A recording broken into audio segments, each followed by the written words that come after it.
It's time for the second coffee today and time for us to have a conversation about the importance of having regular calls with the clients, what are the benefits of it, why you should do it, and maybe to ask you why aren't you doing it regularly. So before we get into all of this, while I get my coffee, let's try and dance a little bit. Let's do it.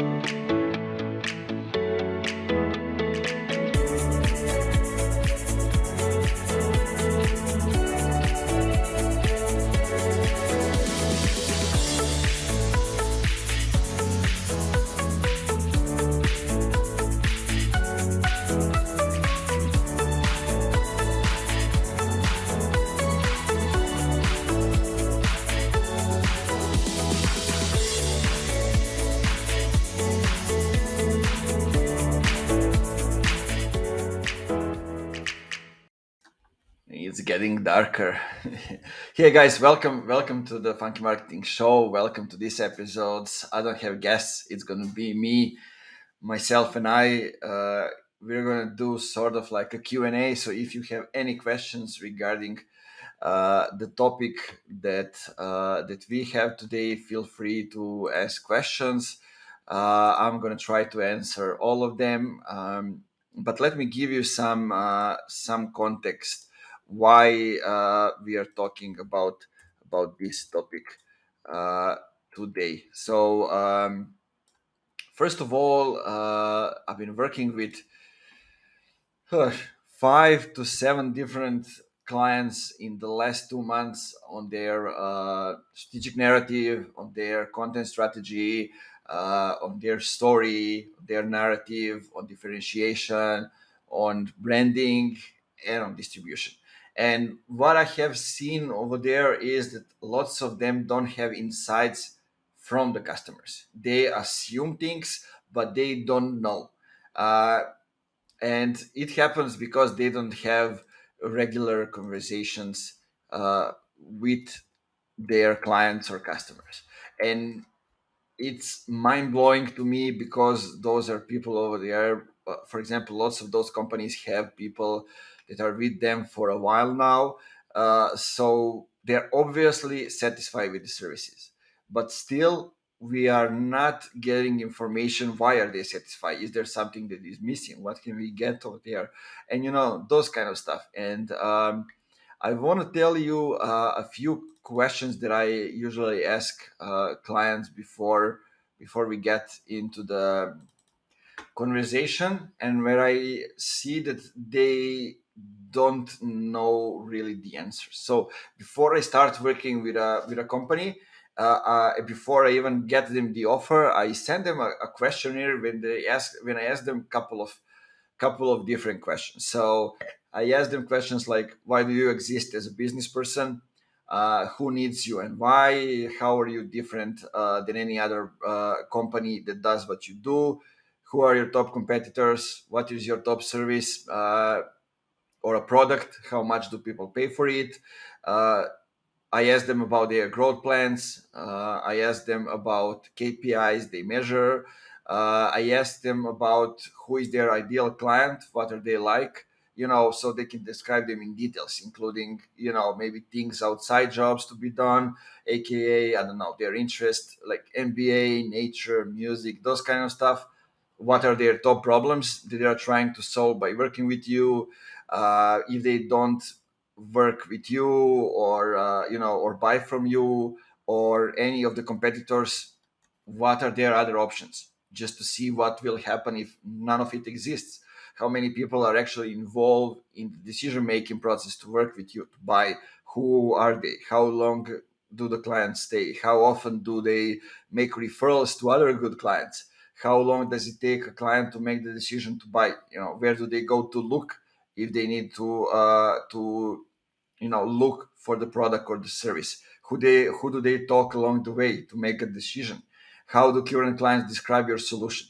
What do they call it? How many touch points do you have with a client before they buy? What channels do your clients spend the most time on right now? Where are the biggest bottlenecks in the sales process right now? What questions do prospect ask and clients ask over and over and over? How did you set your marketing goals, if in case they are set? What do the sales and executive team monitor on a weekly basis? What do you as a business owner monitor on a weekly basis? What happens when somebody fills out the form on the website? What is the follow-up timeline, next step? Who owns which part? Which part is owned by marketing? Which part is owned by sales?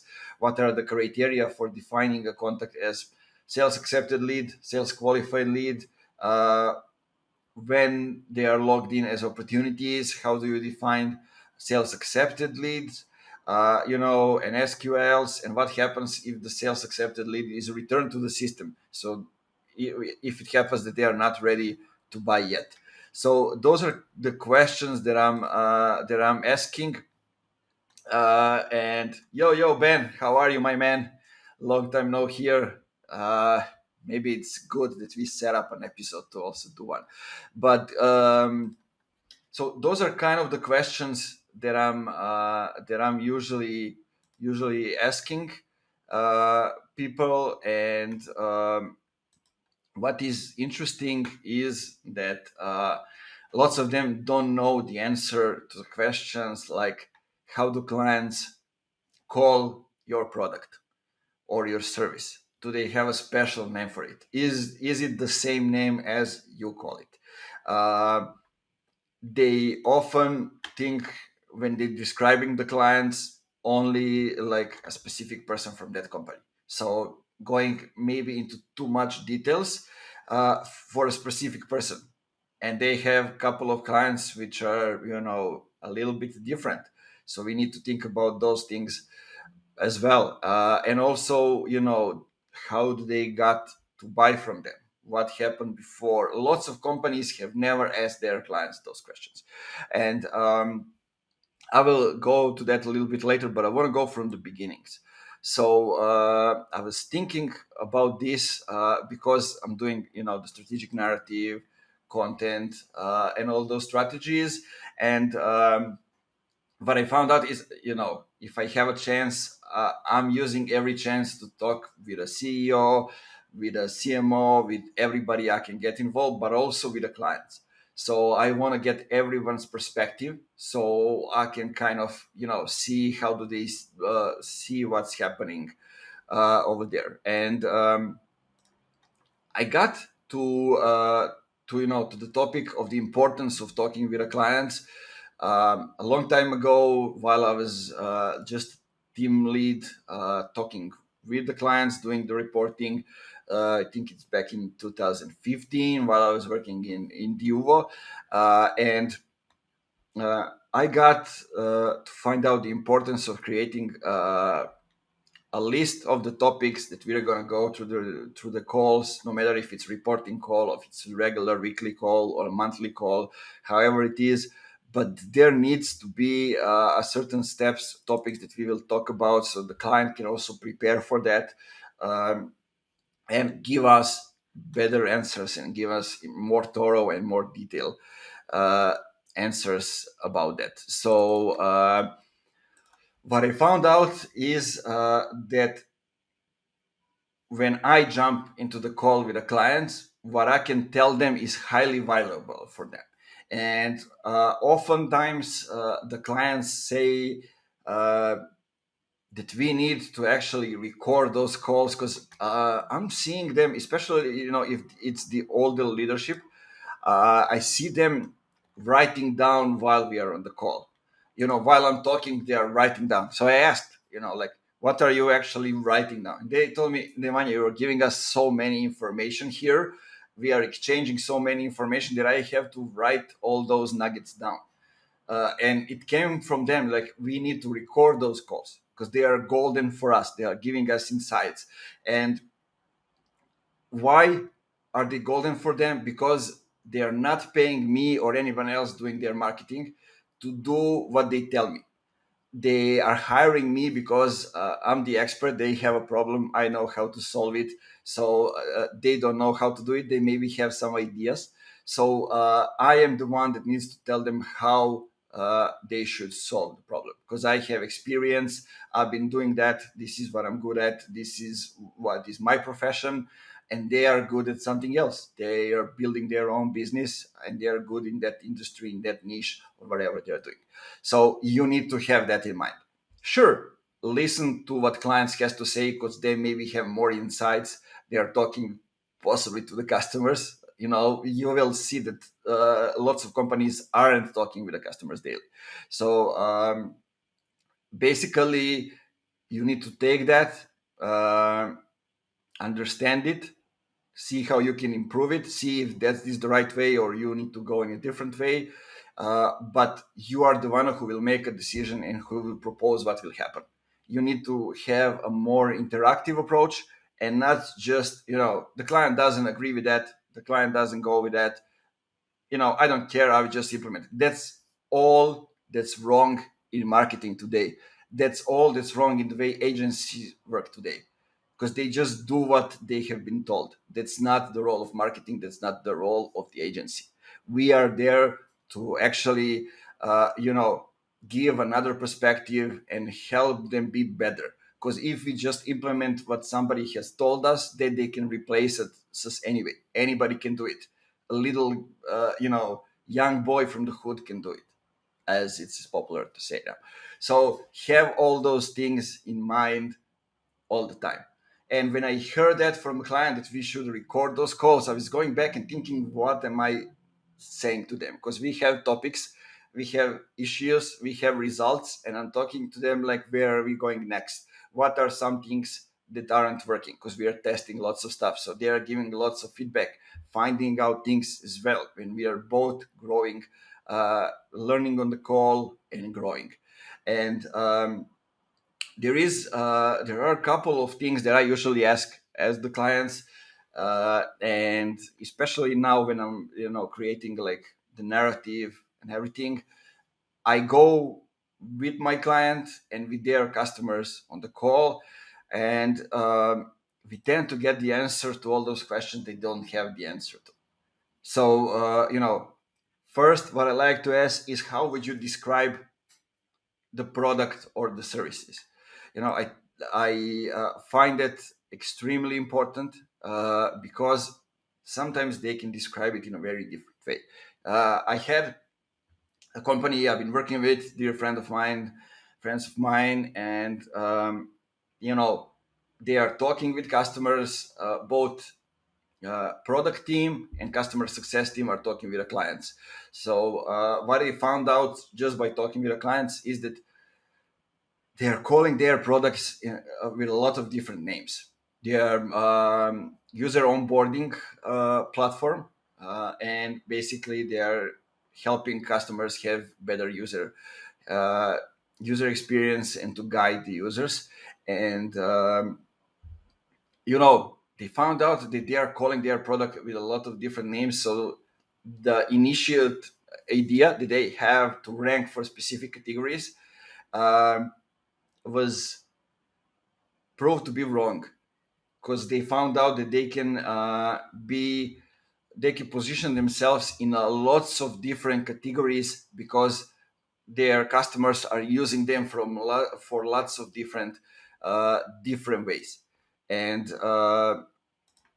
that is something that changes the way we think about marketing, about the services, about all those other stuff. It changes the way we look at things when we get the insights from the customers. So that's one thing. How would they describe our services or our product? So we can see if we are aligned, if they see us as something totally different. Often we will hear that they describe us as something different. So this is still the coffee break. So give me a moment. I asked them, not how would they only describe a product or services, but also do they have a word or expression for it? Do they call it a little bit different? For example, if it's funky marketing, do they call it like relationship centric marketing, or it's demand generation, or it's I don't know, content marketing, or it's advertising, or something else? How do they see us? That's how we came up with the relationship centric marketing, because lots of people have tell us that this is how they see us. Um, so that's one thing. Another thing is, where did they hear about us? How did how did the company and the customer start working together? That's extremely important because how did they hear us? We can get all the insights, all that's happening in the dark funnel. Lots of companies still don't have website source information about where did they hear about them. So before until they have that on the website, they can go and ask how did they hear about it. And the answers will probably give you the perspective of how you should position your company and your marketing, because it can be referrals, it can be social media, for example, LinkedIn, the feed, it can be specific communities.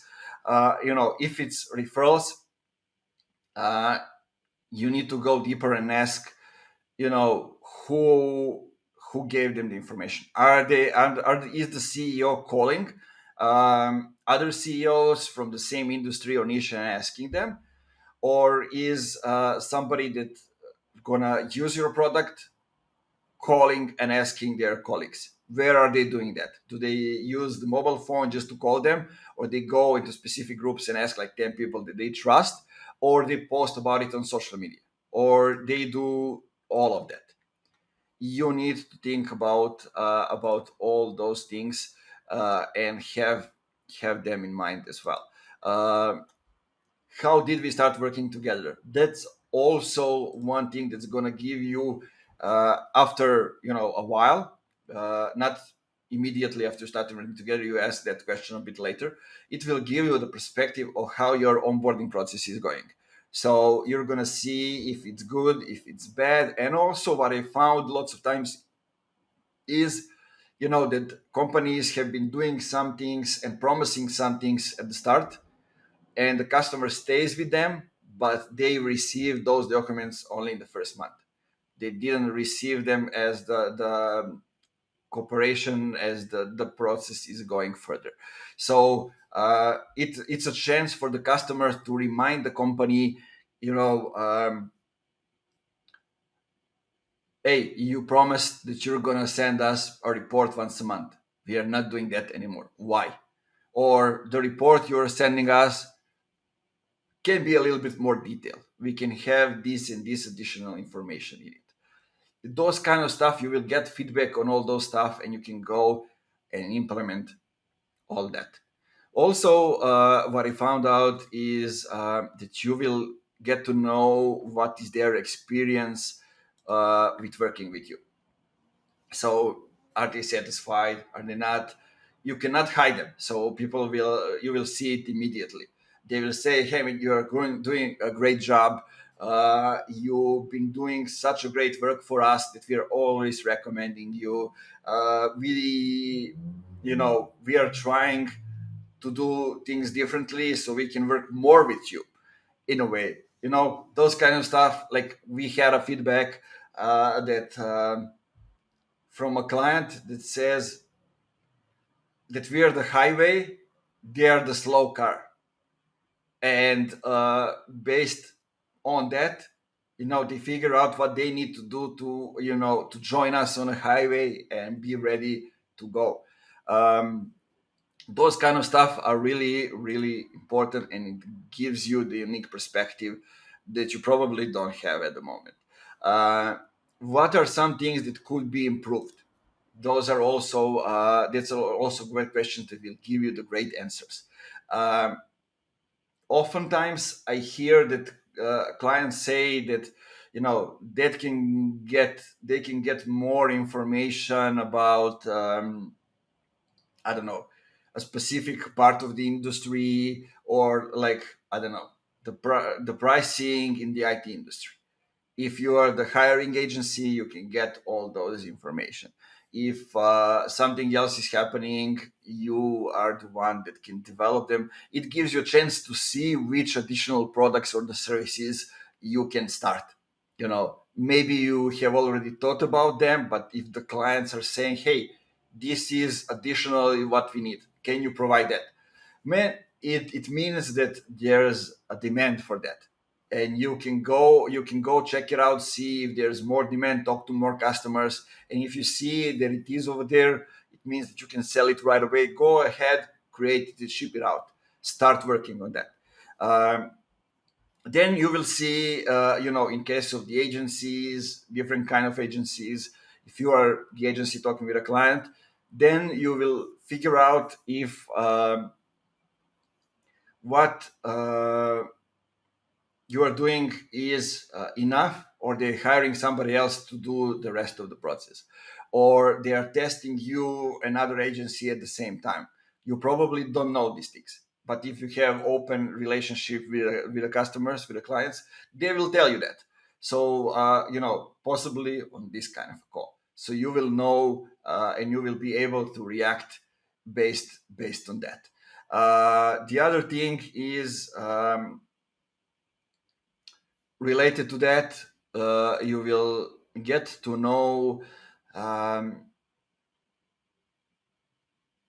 how satisfied are they with what you are doing, and if you can adjust it to be a little bit better. For example, talking about how you can be better, they will tell you like, this is something that we needed when we start working together, and this is exactly what we get, which is good, great. It solves our problem. But they can tell you, this is what we were looking for at the start, but we still feel you can do much better. Or they will say, we need help in this and this area. Can you help us with that as well? We are very satisfied what you're doing on this side, but on this side, we have a need for that. Can you provide those things, or we can go and hire somebody else? So, or you can recommend us somebody else.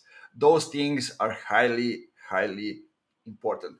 Also, the third, the last thing, the last question that I'm usually asking is about the biggest takeaways when it comes to the industry in which you're working. So they will give you something that you cannot find anywhere else. So like some insights, some of those things. Also, they will tell you if they don't have the insights, if they have their own, but they need more. So those are also things that you can implement in all those things. I'm going through my notebook, seeing if I remember everything, and that I'm also you know getting from. So another thing that I wanted to tell you is, uh, how do they look at you?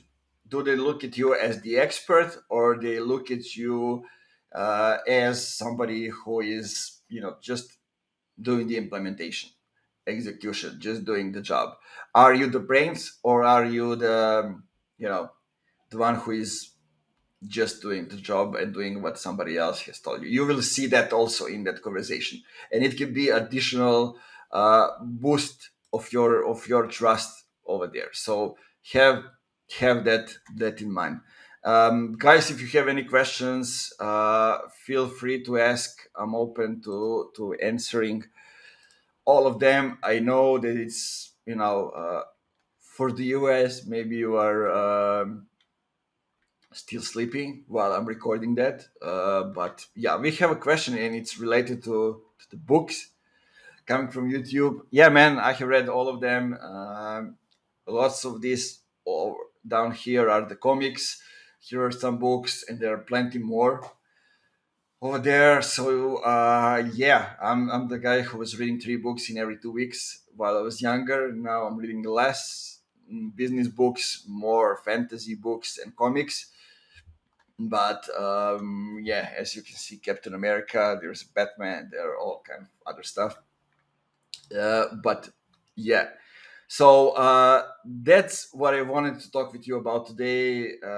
That's the topic that I had in mind. uh, Talk with your customers regularly. From the start, I like to do it once a week, then once a month or once every 2 weeks. It all depends.